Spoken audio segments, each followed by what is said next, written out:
SuperTalk Mississippi Media production.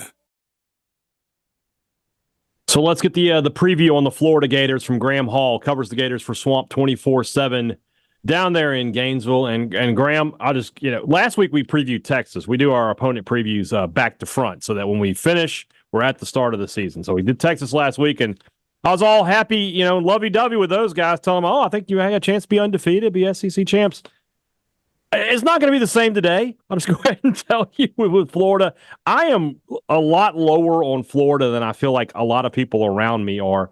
So give me a 30-second elevator pitch on why this Florida Gator team is not only going to be above my expectations, but could even end up having what would be considered a good season.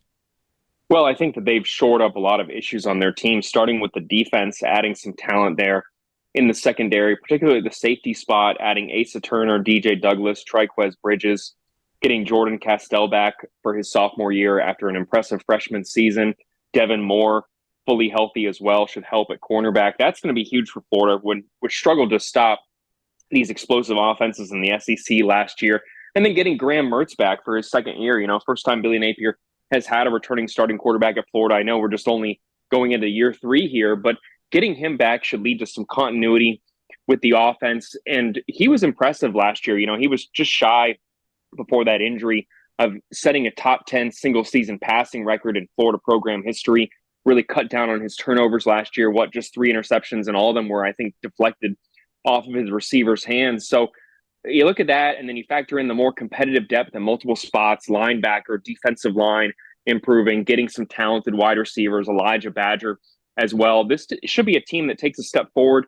And if they do have injuries, which is the case with every single team, as you mentioned Texas now dealing with CJ Baxter being out for the season, Florida losing Montrell Johnson for, a little bit of time here with a week-to-week injury with that knee injury. Having a more competitive depth should allow Florida to avoid a huge drop-off when that injury bug does strike. So across the board, more talent, some continuity, some coaching changes they think are going to help. It's just that schedule that you look at and wonder, how are they going to navigate this absolute beast of a slate? Florida last year, I thought Graham Mertz was one of the most surprising players, maybe in college football. You saw what he had done at Wisconsin, and I just didn't have him being one of the top quarterbacks in the country on my bingo card last year. But he was. He was really, really good for the Gators. Then the Gators go out and sign the nation's number 1 high school quarterback in DJ Lagway. I do a radio show with Richard Cross, who does games for ESPN. He did the Florida spring game, and when he came back from that, he was like, man, that kid, he can play. And in this day and age of college football, 5-stars don't show up and expect the days of just redshirting and developing are kind of over. What's the plan at Florida to balance those two guys who I think can both be successful? Yeah, I think it's a really interesting question, and one that kind of, I think, remains to be seen here. DJ Lagway needs to continue progressing. I think the raw physical talent is evident. He's fine-tuned his mechanics. His footwork has improved. His understanding of the offense has progressed. Getting here in spring camp is obviously going to help him. But you have a guy back in Graham Mertz who is the de facto leader of this team, no doubt about it whatsoever. A 6-year guy who, as you mentioned, was impressive, was the most accurate quarterback returning to the SEC, completed nearly 73% of his passes last year. How do they balance that? I think that if you have both quarterbacks, it makes you a lot more difficult to prepare for, right? Because they have 2 very different skill sets. DJ Lagway, a guy who is not afraid to use his legs, has a very powerful arm, maybe can throw even farther downfield than Graham Mertz can. But then you have a guy in Mertz who just knows the system. You can trust him. I think if you're a little bit at a higher rate, if you're Billy Napier, how do they balance that? I would not be surprised, and I'm not saying that DJ Lagway is Tim Tebow, so before anyone runs with that, I got to pump the brakes there right now. Don't put those type of expectations on anyone right now, because you'll crumble under the pressure if you're being called Tim Tebow in a sense here. But I do think, just similar to the way that Florida in 2006 used Tim Tebow and Chris Leak, where Tim Tebow came in some goal line situations, gave you a different look, allowed you to run some of that wildcat, that the spread offense that Urban Meyer really just was so successful with in Gainesville. That is what I think is going to be DJ Lagway's role. Make it more difficult for the defense to have to prepare for 2 quarterbacks, and keep them guessing at times, knowing that you could trade one in and one out. The big question for me, and I really am surprised that I don't see this too much being discussed right now is how are you going to handle the quarterback switching with the in-game helmet communication aspect that we're going to see in college football this year? They would have to coordinate having, guys ready to go in who have that earpiece in, and you can't have, I think, more than two guys on the field at the same time with it, or it's going to be a penalty, something else the teams are going to have to navigate this year. Maybe that's an element that makes you, as a head coach, when you're a team like Florida that has a very small margin of error based on the schedule and based on what happened to you last year, maybe that makes you hesitate a little bit. But I'm with you. I think that his talent is simply too much for Florida to sideline him, especially in this day and age with NIL and worrying about the transfer portal and guys have an opportunity to go elsewhere if they don't like their role. All of these factors makes it really hard for me to see DJ Lagway not playing a role this season. I just don't know if it's going to be very significant. I think he'll be able to help Florida's offense, but I think it'll be in a very complimentary fashion, giving them some different looks and forcing the defense on a week-to-week basis to have to prepare for the possibility of two quarterbacks, even if Graham Mertz goes out there and takes 90 to 95% of the snaps. You mentioned the injury to Montreal Johnson. Of course, Trevor Etienne now at Georgia. The Florida backfield, just not a lot of experience there. Is there talent? Who's going to have to carry the ball for them? And what do we really know about Johnson and how long he'll be out? I think that for Montreal Johnson, a lot of it remains to be seen. Billy Napier said today that they're going to go at his timeline. They're not going to rush this guy back as durable as he has been. You don't obviously want to re-aggravate it, but, Billy Napier called it a very minor injury, one that they're going to be cautious with. He's out there in pads at practice. He's on both feet. This isn't something that is going to cause him to miss a significant duration of the season, but could I see him potentially missing that first game of the year against Miami? Absolutely. And maybe even they choose to rest him for another week, knowing that they have Samford in week 2 before starting SEC play. That would make a lot of sense to me, not rushing the guy back, knowing that he did have to get that knee scoped out a little bit. But you mentioned the talent behind him, a lot of potential, but not much experience. The most experienced guy is Trayon Webb, a sophomore who had 150 yards on the ground last year, 2 touchdowns. He was the third back on the roster behind Etienne, who's at Georgia, like you mentioned, and Johnson, who's been Florida's leading rusher the past 2 years.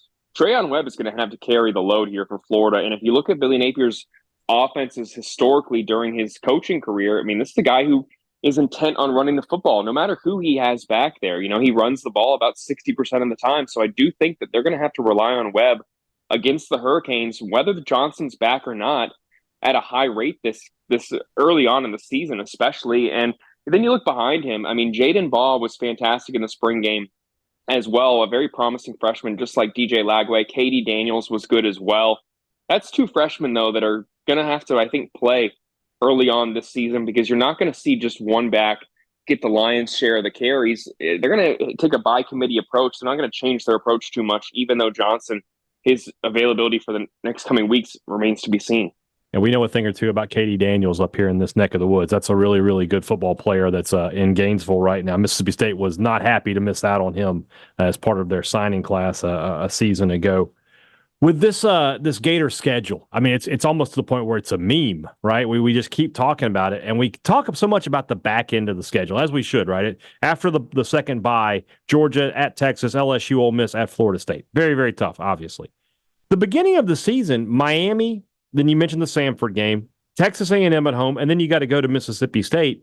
I think a fast start is possible for the Gators, but also a really bad start is possible for the Gators. How do you see the Gators in the first month of the season? Do you think they get off to a fast start, or do they stumble coming out of the gate? That's the huge question for me, because that intangible of momentum, especially the first week, what it's going to do for setting narratives when it comes to Billy Napier and Mario Cristobal, and kind of validating all this positivity that you've heard from the program in Gainesville in the last 7 months. That's going to be huge for them, a huge 60 minutes of football in that game. Then Texas A&M, a team with a new head coach. What does their offense look like? They get Connor Wegman back, but that defense is going to be one of the best in the SEC in my mind. Getting Shamar Turner back as well. That is going to be a very, very talented group. You can't say that's a guaranteed win in any way, even though, you're going to get that home field advantage. And then Kentucky as well. Mark Stoops, the most tenured coach in the SEC now, been in Lexington for 12 years. Crazy to think that, but it is, right. But that with Nick Saban hanging it up and putting on the ESPN jersey now, I think that you really, look at what Stoops has done. I've always been a fan of the way he's recruited, the way his staff is evaluated, and he may have two of the best defensive players in the SEC, if not the entire country, in defensive lineman Deion Walker and Maxwell Harrison there at cornerback. I mean, he may be the SEC's best corner, if not their best secondary player. I know guys like Malachi Starks may have an argument there as well, but what is their offense going to look like? They have former 5-star quarterback Brock Vandegrift, who transferred from Georgia. You have Chip Trayanum, who came on over from Ohio State. They've obviously added some talent there at wideout as well. I mean, that's a team that beat Florida last year. You can't sleep on them. The big one, though, and this is another one for bragging rights, where I'm very intrigued how this game is going to go, especially for Billy Napier's tenure here in Gainesville, is that October 5th matchup against UCF. I mean, look at UCF's schedule. I'm not saying they're playing a whole bunch of cupcakes, because Big 12 play is interesting. They got to go to Iowa State, play BYU, play Arizona and Arizona State back-to-back weeks. But that first couple games of the year for the Knights is extremely winnable. They could come into Gainesville undefeated with KJ Jefferson at quarterback, a guy who beat Florida last year on senior night, right? Albeit against a defense that was very beat up. But they also have one of the nation's best running backs in RJ Harvey. They added Penny Boone from Toledo as well. I mean, this is a really good team. The defense is absolutely the question in my mind when it comes to UCF, as well as how well they're going to be able to protect Jefferson and carve out holes for the run game there along the offensive line. But that is going to be a game that I could see being extremely close here in Gainesville. So, that's the early slate for Florida to pick up some wins. If they can't manage to do that before they get into November, there's going to be a lot of people out there who are writing Billy Napier's obituary at Florida and starting to say this guy's tenure is coming to an end. They better get some wins early on before they face that daunting 5-game stretch against, like you mentioned, Georgia, LSU, FSU, Texas. Ole Miss is going to be here on senior night. That is going to be absolutely grueling. If they can win one of those games, I think a lot of people would be impressed. So they absolutely better win some in the first 7, or else it's hard for me to see, them stick by Billy Napier. As much as I think that he is an impressive person and has built the Florida program back to be competitive, and that this team is better, that schedule is unforgiving. It is relentless. You better pick up your wins when you have a chance to. You better not shoot yourselves in the foot, which we did see some last year from the Gators. They better avoid those issues, and they better find wins when they can get them, because they may be hard to come by as the year goes on. I love KJ Jefferson and the Gus Malzahn offense. I think it's just an absolute perfect fit. I agree with you. Central Florida is a team that's very interesting in this one. One last one. We'll make it a lighthearted question. Yesterday, the announcement from Florida International, Pit Bull Stadium is coming there. If Florida were to have a celebrity field named, who is the Gators celebrity? I guess it'd be Tom Petty, right? I mean, you're already playing the song there in the third quarter. I know some people would maybe like it to be a former Gator in a sense here. Tim Tebow Stadium, Steve Spurrier Stadium would be fantastic as well. But they don't have the money, though. We got to get some money into the program. We got to get some money. Tom Petty's family owns a ton of that music rights. You've seen a lot of artists recently sell off their music rights. Imagine they sell the rights to Tom Petty's catalog and use that to reach out and establish his legacy in other means and have Tom Petty Stadium named after him. That'd be pretty cool. Pitbull opened the door. What a, changed the game in a sense here, man. Took the Big 12's money and took it and put it in Florida International. There you go. Kind of has opened the game for music artists to be taking over. And when it comes to naming rights, I think it's absolutely fascinating. That would make the most sense to me. If not, it's going to be something boring like whoever the founder of NVIDIA is, the UF grad, someone with a ton of money. So it definitely appeals to, demographics, especially younger demographics, to have a notable name so you could go there. Man, if only Taylor Swift went to University of Florida, that'd be the obvious one for me. I mean, I don't know if Less Than Jake Stadium or Against Me Stadium. I don't know if anyone knows who those acts are. Some Gainesville acts, Fueled by Ramen Stadium, whatever you want to call it. I don't know if that has the same ring to it, but if I had to guess one right now, I'd go with Tom Petty Stadium. But I also think Gatorade Stadium would be pretty awesome, man. I got to be honest. I mean, Gatorade may be more well-known on an international level than the Florida Gators, the University of Florida. That would appeal to potentially an even larger demographic than the Gators, be internationally recognizable. That would be very sick in my mind. I just don't know if we're going to see it. Before we're going to see that, before we see the University of Florida Stadium renamed, we are going to see in the next couple of years, potentially even this season, you're going to start seeing, fields with the field logos. That is coming up here pretty soon. Arkansas definitely going to get Tyson and Walmart on their field here coming up. Ohio State been ahead of the curve with Safe Light field logos on there. Mm-hmm. Teams are selling these from what I've heard. They're asking for, a 5-6 year commitment, multi-year commitment, and they're asking for 7 figures in some cases to put these field logos down there. And then after that, we're going to get jersey patches. So that's probably more in the pipeline here coming up in Florida going Gatorade Stadium. I didn't think we were going to get a less than Jake reference on the show today, but you proved me wrong. So there we go. We'd have all the great falling apart headlines, the anthem for Florida, but it's Gainesville, Rock City.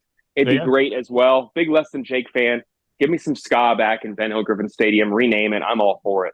There you go. Graham Hall, Swamp247, man. Thanks so much for your time. Appreciate it. Always my pleasure. Y'all take care of it. A SuperTalk Mississippi Media production.